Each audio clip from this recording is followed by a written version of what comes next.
Hinostage ng isang lalaki ang kanya isang taong gulang na anak sa Ginahasan na at sinaksak pa umano sa maselang bahagi ng kanyang katawan. Dating pulis na nakipagbarilan pa, sinaktan at pinagnakawan pa umano ng mga pulis. Kumusta na Pilipinas, ano? Mura na ba yung mga bilihin dyan? Or may maganda bang mga nangyayari dyan, ano? Kasi napapansin ko lang nitong mga nakaraang araw, ano? Is sunod-sunod yung nare-receive nating balita, no? Galing sa iba't ibang lugar, iba't ibang panig ng lugar sa Pilipinas, which is nakakalungkot isipin, ano, madaming mga patayan, yung anak pinatay yung magulang, and yung magulang pinatay yung anak, yung kaibigan trinidor. Maraming mga karumal-dumal na nangyayari sa Pilipinas na hindi natin ine-expect, ano, na nangyayari, which is wala naman tayong ibang masisisi. Hindi naman natin pwedeng sisihin yung gobyerno dahil nga sa lawak at laki ng Pilipinas, hindi rin talaga maiiwasan yung mga ganong mga pangyayari talaga. Pero meron isang video na nalungkot ako nung pinanood ko. Parang napakahirap tanggapin, or ang sakit lang isipin na nangyari sa kanya yun. Bali, eto pala yung video, pakinggan natin. patay sa kuyog at saksak ang isang criminology graduate na humabol lang umano sa kumuha ng kanyang cellphone. Binaligtad umano ito at tinawag na magnanakaw kaya kinorner ng mga residente. Nakatutok si balita sa 24 oras, which is yung taong ito, itong lalaki, hinablot yung cellphone niya dito banda sa Malate. Ngayon, ang ginawa niya is hinabol niya yung taong kumuha ng cellphone niya, which is ganoon naman talaga yung gagawin natin, bilang normal na tao na hindi natin inaasahan yung mga pangyayari. Magre-react kagad tayo ng gano'n. Hahabulin natin yung taong kumuha ng mga gamit natin, taong nagnakaw ng gamit natin. Pero kasi eto, yung malalang nangyari, panoorin pa natin to. Gabi nitong Pebrero nang mavideohan ang gulong ito sa Barangay 718 sa Maynila. Tila may kinukuyog ang mga galit na taga roon, bagamat hindi kita kung sino. Ang ilan may mga hawak pang kahoy. Sa investigasyon, Bali nangyari pala ito noong February 6. Kung hindi ako nagkakamali, February 6 ito nangyari. Yung taong nakita natin sa video, itong binalita, siya si Christian Ambon. Laking probinsya na lumuwas ng Maynila, nagbabaka sakaling makahanap ng magandang trabaho, nakipagsapalaran, kahit hindi alam yung kalakaran sa Manila. Tapos ito yung nangyari sa kanya, hinablot yung cellphone niya.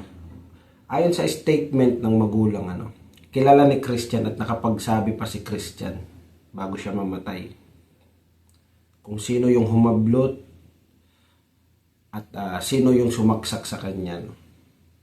Kasi bago siya bugbugin ng mga tao dyan sa Malate, Manila, sinaksak pa siya. Pinagbintangan pa siyang nagnakaw, which is siya naman talaga yung ninakawan. Ayun yung sabi niya bago siya mamatay. Ang pinaka sa lahat, pinaka nakakalungkot yung sabihin na natin pinagkamalang ka magnanakaw, pero kasi yung mga barangay official ng Malate, hindi naman sa sinisisi ko sila, tinali na siya, na citizen arrest na siya. So tinali na siya sa likod, kamay niya dinagyan ng tali at pinabugbog pa siya. Makikita naman sa mga video na lumalabas na talagang naghihirap yung tao, nakatali yung likod, pinagsusuntok, pinagsisipa, Yung iba may mga pamalo, may panghampas pa. At ayun na nga, meron pang isang tao na sumaksak sa kanya ng 2 beses, which is, ang pinagsaksak is ice pick, no? Ice pick yung ginamit. Nakakalungkot lang isipin na yung mga barangay official, mga kagawad, kapitan, is walang nagawa dun sa nangyari. Hinayaan nila, nabugbugin ng taong bayan yung tao. Kung hindi pa dumating kagad yung mga polis, hindi maaawat yung pambubugbog. At maririnig nyo rin dun sa video, no, sinasabi na, patay na, patay na. Sinigawan pa siya na, huwag ka magpanggap, nagpapatay-patayan ka lang. So, pumunta yung mga reporters, dun sa crime scene, dun sa lugar ng pinangyarihan. At tinanong nila, in-interview nila yung kapitan ng barangay nila, in-interview nila yung kapitan ng barangay at as a statement ng kapitan, sabi ng kapitan na yun na nga daw, binabaliktad nila yung istorya. Yung sinabi ni Christian Ambon is siya yung ninakawan. Ang sabi naman ni kapitan, sabi daw ng mga tao sa kanya is siya yung pumasok ng bahay at nag-attempt na mananaksak. Nagdala ng kutsilyo at nag-attempt na mananaksak kanan. At yung kasamahan niya daw tumakbo, etc. Ganyan, ang dami sinasabi. So, kung talagang, para sa akin lang, kung talagang may kutsilyo yung tao, pwede kang pwede kang tumawag ng mga pulis, di ba? I-report mo. Pero ayun kasi nahuli nila yung tao Ginapos nila. Hinubaran pa nga nila si Christian Ambon. Tinanggalan ng saplot at linagay pa sa public sa labas, which is bubugbugin naman talaga. And sabi ni kapitan na yung mga tao talaga is hindi na alam yung gagawin. Nung sinabing magnanakaw, marami nang nakigulo, marami nang nakasuntok. At ayun siguro yung pinaka nakakalungkot na pangyayari sa buhay na hindi mo na ipagtanggol yung sarili mo, wala ka man lang nagawa, binugbog ka talaga, binaboy ka ng mga tao. And ngayon is in-interview naman itong mga magulang ni Christian Christian Ambon. Ang sabi naman ng nanay niya is bago mawala ng buhay si Christian Ambon, nagsabi daw siya na yung taong kumuha ng cellphone at sumaksak sa kanya ay nagngangalang Junjun, alias Junjun. At sinabihan daw siya nito ni kapitan na itapon na lang daw sa ilog, ipaanod na lang daw siya sa ilog para palabasin na pinatay ng ibang tao. Ayun yung kwento ng mga magulang ni Christian. Pero aside from that, talagang para sa akin, ang hirap lang isipin na wala nang kalaban-laban yung tao ni hindi, o wala man lang kayong nagawa para pigilin yung taong bayan, Hindi nyo man lang yinakap yung tao para itigil yung yung pambubugbog, tsaka yung pananaksak, di ba?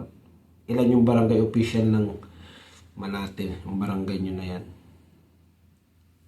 para hindi mapigilan yung taong bayan. So, eto naman yung aral, sa mga ganyang mga senaryo, mga ganyang pangyayari. Para to sa mga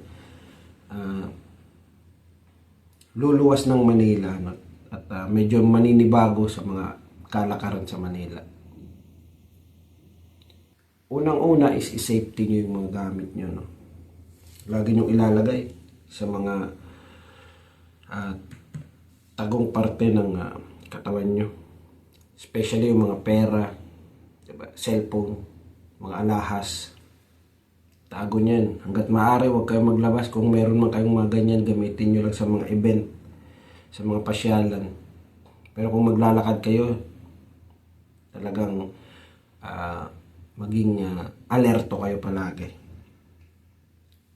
And pangalawa is, kung sakali man sa inyo mangyari na ma-snatch o mahablot ang inyong cellphone, kahit bata pa yung kumuha, wag na wag niyong susundan. Wag na wag niyong hahabulin. Kung kakilala nyo, hayaan nyo. Sabihin nyo na lang pag nagkita asan ng cellphone, ganyan. Kakilala nyo naman eh. Pero kung hindi nyo kakilala, wag na wag niyong hahabulin. Kahit bata pa. O kung hindi man nakawin yung cellphone nyo, may sumuntok man sa inyo sa labas at nakita nyong bata lang, wag na wag niyong gagantihan. Umalis na lang kayo. Wala namang masama sa pagiging duwag. Hindi naman pwede palagi na lang matapang. Mahirap din. Ngayon, balik tayo sa senaryo, no? Na sinuntok or na-snatch. Yan, bata yung gumawa. Wag na wag niyong habulin. Kasi pag tumakbo yan sa isang lugar, makikita nyo.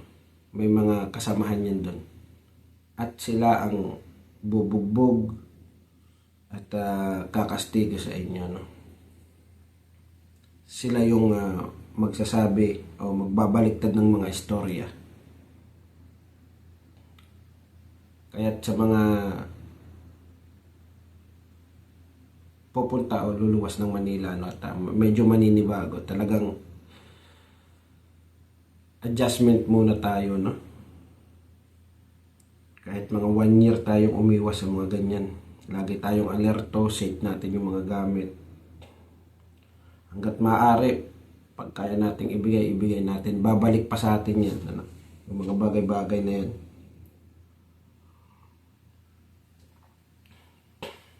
Kaya matuto rin tayong magpaubaya. Although hindi ko naman sinisisi si Christian Ambon, no? Wala naman akong sinasabing masama tungkol sa kanya. Tama rin naman yung ginawa niya. Kasi kakilala niya rin naman yung humablot. Siyempre, doon na siya nakatira, nakakasalamuha niya yung tao. Tiwala, buo yung loob niya. Kaso nga lang, ang mali niya is, hindi siya nag-limit, ano. Talagang hinayaan niya lang. Ayan. Nangyari sa kanya. Ngayon yung pangyayari na to, no? Viral na to sa Northern Samar. Marami ng mga vloggers sasabi na hustisya. Pero sa tingin ko, sa sobrang hirap makuha ng hustisya sa Pilipinas, ano? Malabo to. Kasi kadalasan, hindi naman lahat, ano? Halos parang yung hustisya sa Pilipinas is para lang sa mayaman. Yun yung sa tingin kong realidad ng Pilipinas. Kaya sa darating ng mga eleksyon, ano, pipiliin natin yung iboboto natin. Sa tingin natin is makakatulong siya. Huwag natin ibebenta yung boto. Tulungan din natin yung sarili natin. At ayun lang, ano, gusto ko lang magbigay ng opinion. Gusto ko lang magbigay ng advice, ano, para sa mga katulad kong probinsyano na gustong lumuwas ng Manila. Maging aktibo tayo palagi. Manila yan. Malawak na lugar. At yun lang, ano. Salamat sana is meron kayong natutunan sa video na to, no, kahit maikli lang, kahit hindi klarado yung paliwanag. Sarap humigo.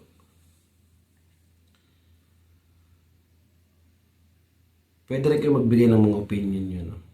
Ilagay nyo dyan sa baba. I-comment nyo dyan sa baba yung mga opinion nyo. Kung ano bang magandang gawin, ano?